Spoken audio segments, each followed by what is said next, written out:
नमस्कार। ब्रेक के बाद केकेडी न्यूज में एक बार फिर आपका बहुत बहुत स्वागत है। रुक करेंगे इस वक्त की कुछ खास खबरों की तरफ। हरदोई में एक बार फिर बड़ा सड़क हादसा देखने को मिला, बता दें, जिसमें 3 लोगों की मौत हो गई और 4 लोग घायल हो गए। मौके पर पहुंची पुलिस ने घायलों को अस्पताल पहुंचाया है। आपको बता दें, बिल्हौर हाईवे सड़क हादसों का हब बनता जा रहा है। इससे पहले भी सड़क पर ट्रक और ऑटो की टक्कर हुई थी, जिसमें 11 लोगों की मौत हो गई थी। इस सड़क पर आए दिन हादसे होते रहते हैं। वहीं क्षमता से अधिक सवारियां लेकर सड़क पर फर्राटा भर ऑटो चालक ऑटो चलाते हैं। मौन स्थानीय पुलिस प्रशासन का उदासीन रवैया और ऑटो चालकों की मनमानी लोगों की जान ले रही है। नवंबर 2024 को लगभग 2:30 बजे थाना सारणी में सूचना प्राप्त होती है कि थाना सारणी के लक्षणपुरा में एक ट्रक और एक ई रिक्शा के बीच में दुर्घटना हो गई। तत्काल पुलिस मौके पहुंचती है एवं राहत एवं बचाव कार्य को जारी किया जाता है। उक्त दुर्घटना में 2 व्यक्ति, एक लड़की और एक पुरुष की मृत्यु हो जाती है एवं अन्य जो 4 लोग घायल थे उन्हें तत्काल बेहतर उपचार के लिए जिला अस्पताल भेजा जाता है। मौके पर ट्रैफिक व्यवस्था को सामान्य कराया गया है एवं अन्य वैधानिक कार्रवाई प्रचलित है। नवंबर 2024 को लगभग 2:30 बजे थाना सारणी में सूचना प्राप्त होती है कि थाना सारणी के लक्षणपुरा में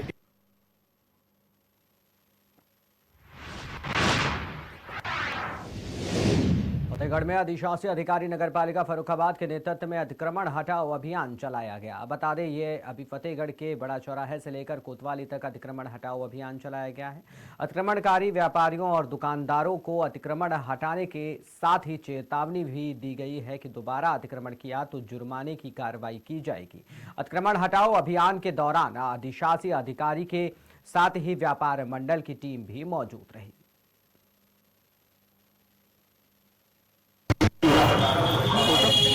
सर, आज अतिक्रमण द्वारा जो अभियान चलाया जा रहा है उसके बारे में क्या है?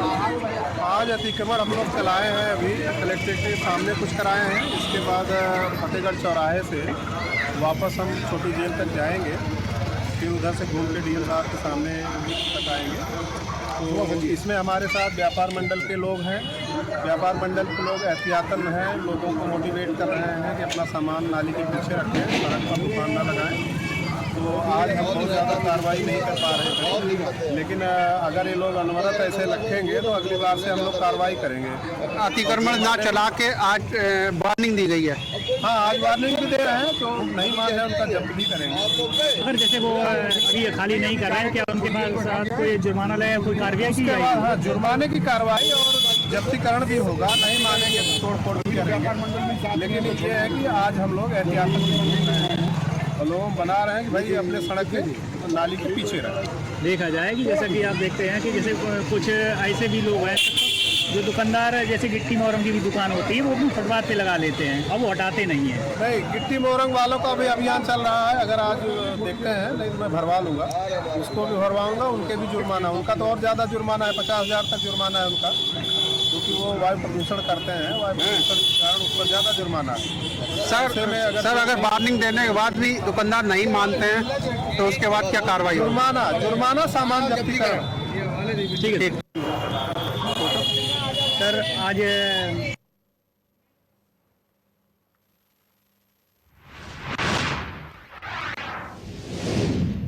डीपीबीएस कॉलेज अनूप शहर में वार्षिकोत्सव और पुरस्कार वितरण समारोह सांस्कृतिक कार्यक्रमों की प्रस्तुति के साथ बड़ी ही धूमधाम के साथ संपन्न हुआ। समारोह में महाविद्यालय स्तर पर शैक्षणिक उत्कृष्टता पुरस्कार के अंतर्गत विभिन्न संकायों में शानदार प्रदर्शन कर प्रथम स्थान प्राप्त करने वाले मेधावी छात्र छात्राओं को पुरस्कृत किया गया। कार्यक्रम का शुभारंभ प्रबंध समिति के अध्यक्ष अजय गर्ग, सचिव और कॉलेज प्राचार्य ने ज्ञान की देवी मां सरस्वती जी को माल्यार्पण कर और उनके सम्मुख दीप प्रज्वलन कर किया।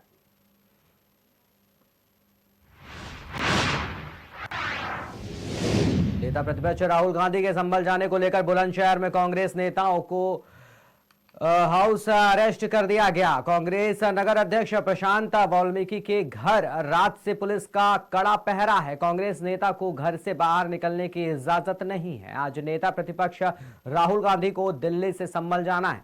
बुलंदशहर में संभल जाने वाले संभावित रास्तों पर पुलिस का कड़ा पहरा है। नाम प्रशांत वाल्मीकि है और मैं शहर अध्यक्ष के पद पर हूँ।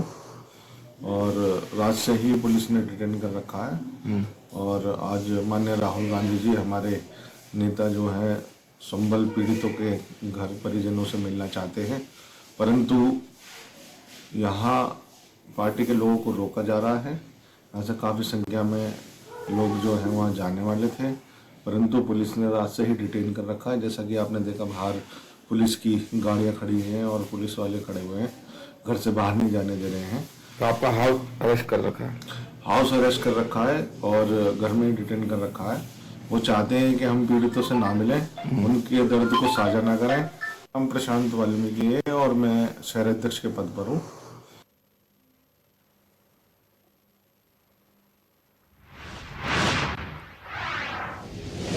प्रदेश के जिला बुलंदशहर के तहसील अनूपशहर क्षेत्र के गांव सूरजपुर मखाना कोठी का प्रांगण कभी था जो स्वाधीनता का सम्रांगण स्वतंत्रता में अग्रणी रहा। गांव जलालपुर माजरा सूरजपुर मखाना का भारत देश में सर्वत्र इतिहास बिखरा पड़ा है। खोजी नजरें जब उस पर पड़ती हैं तो जैसे सोने की तलाश लेने वाली नजरें सोना निकाल लेती हैं, वैसे ही अनुसंधान और तार्किक दृष्टिकोण वाले वृद्धजन इतिहास को खोज लिया करते हैं।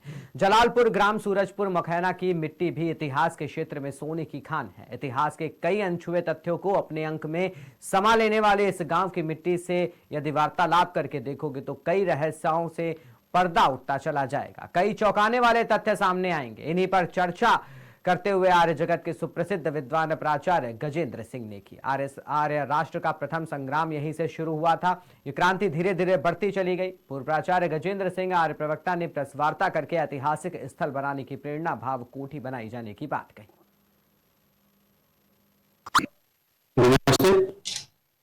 जैसा कि यहाँ पर देखा जा रहा है, सूरजपुर मखेना की कोठी पर एक खंडर कोठी पड़ी हुई है। इस पर क्या कहना चाह रहे हैं, इसका इतिहास क्या है और यहाँ पर ऐसा क्या बनाने की योजना लेकर के आए हैं ताकि यह भव्य सुंदर जगह बन सके। आपको बहुत ही हैरानी होगी, क्षेत्र के लोगों को इस कोठी के बारे में कोई अधिक जानकारी नहीं है। मैं आपको इसका ऐतिहासिक प्रमाण दे रहा हूं। मैं अपने पूर्वजों के द्वारा ये भली भांति सुनता था कि ये कोठी वास्तव में बहुत पुराना ऐतिहासिक स्थल है। जैसे ही सरकार बदली उसके लगभग 10-15 साल तक तो ये कोठी ठीक रही, लेकिन फिर इस कोठी की दुर्दशा होती चली गई।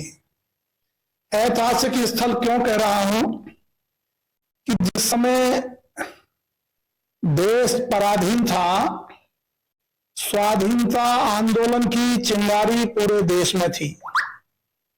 यहां भी इस क्षेत्र में चिंगारी को प्रज्वलित करने वाले इसी सूरजपुर मखेना, जिसमें ये जलालपुर गांव भी लगता है, पंडित देवदत्त शर्मा बहुत बड़े स्वाधीनता आंदोलन को जगाने वाले एक क्रांतिकारी महान व्यक्ति थे। पुराने सब लोग जानते हैं कि पंडित देवदत्त शर्मा अनूपशहर के बहुत लंबे समय चेयरमैन रहे। पंडित देवदत्त शर्मा पहला जो चुनाव हुआ 1952 का, वो अनूपशहर से विधायक भी थे। तो पंडित देवदत्त शर्मा की एक बड़ी पहचान बन चुकी थी। केवल उनकी पहचान बुलंदशहर जिले तक नहीं थी, उत्तर प्रदेश तक नहीं थी, बल्कि कांग्रेस पार्टी में एक बहुत बड़ी पहचान बन चुके थे। और उन्हीं के विशेष प्रभाव से इस क्षेत्र का जलालपुर गांव जो है, इस क्षेत्र में अलख जगाने वाला पहला गांव था, जहां लगभग उस समय 1936 और 37 की बात बता रहा हूं, उस सत्र में यहां के लोगों के उस स्वाधीनता आंदोलन को देख करके महात्मा गांधी को यहां बुलाया गया, जो हमारे राष्ट्रपिता हैं। और 1936-37 में महात्मा गांधी जब यहां पर आए तो यही कोठी पर उन्होंने अपना उद्बोधन किया।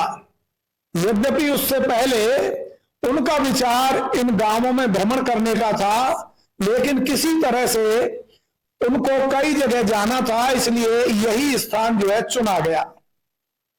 महात्मा गांधी ने जो कहा, उस समय उन्होंने कहा कि भाई देश जो है पराधीन है और कर्तव्य का निर्वहन करो और जाग जाओ। आज आवश्यकता इस बात की है कि अधिक से अधिक अपने गांव में कार्यकर्ता तैयार करो और तिरंगा झंडे को अपने घर घर पर फहराओ। जिस समय इस गांव में 20 घर थे, उस समय प्रत्येक घर से एक व्यक्ति उस स्वाधीनता आंदोलन में भाग लेने आता था और पुलिस के द्वारा पकड़े जाते थे। फिर कहीं एक रात के बाद, एक दिन के बाद, कुछ घंटों के बाद उन्हें कहीं दूसरे स्थान पर छोड़ दिया जाता था। मेरी मां स्वयं बताती थी, मेरे पिता स्वर्गीय फतेह सिंह ये स्वयं बताते थे, उस समय मेरी अवस्था करीब 14-15 साल थी जब मैंने उनके श्रीमुख से ये बात सुनी कि ये गांव जो है पूरा का पूरा क्रांति से भरा हुआ गांव था।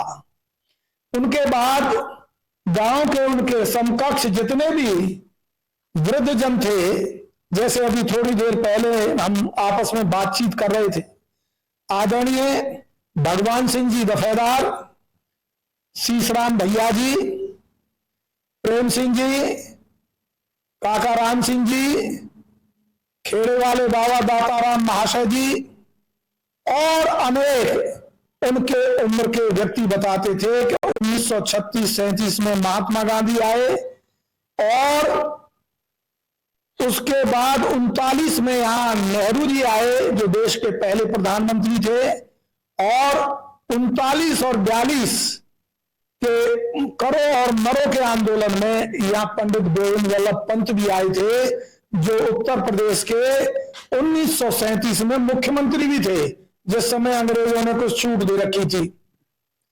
तो मैं आपके माध्यम से आज की सरकार को और समस्त लोगों का आह्वान करना चाहता हूं कि जिस धरती पर राष्ट्रपिता महात्मा गांधी आए हों, पंडित जवाहरलाल नेहरू आए हों और पंडित गोविंद वल्लभ पंत जैसी महान हस्तियां ने आकर के यहां आसपास की जनता में क्रांति का बीज बोया हो, डू एंड डाई करो और मरो के आंदोलन को प्रेरित किया हो, तो ऐसी कोठी जिस पर आकर के उन्होंने भाषण दिया था, जिसके पास लगभग अपनी 50 बीघे से भी ज्यादा की जमीन है, अगर इसको आज वैल्यूएशन किया जाए सड़क के पास की जमीन का, तो संभवतः है ये जमीन जो है आज 50 करोड़ से ज्यादा की है।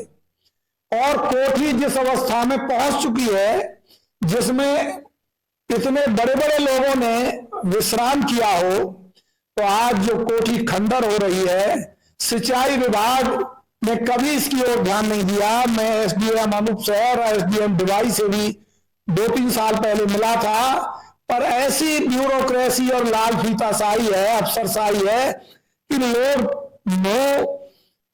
भी किसी आवेदक की ओर करते हैं, वो ऐसा मानते हैं कि ये बिना मतलब की बातें हैं। नमस्ते।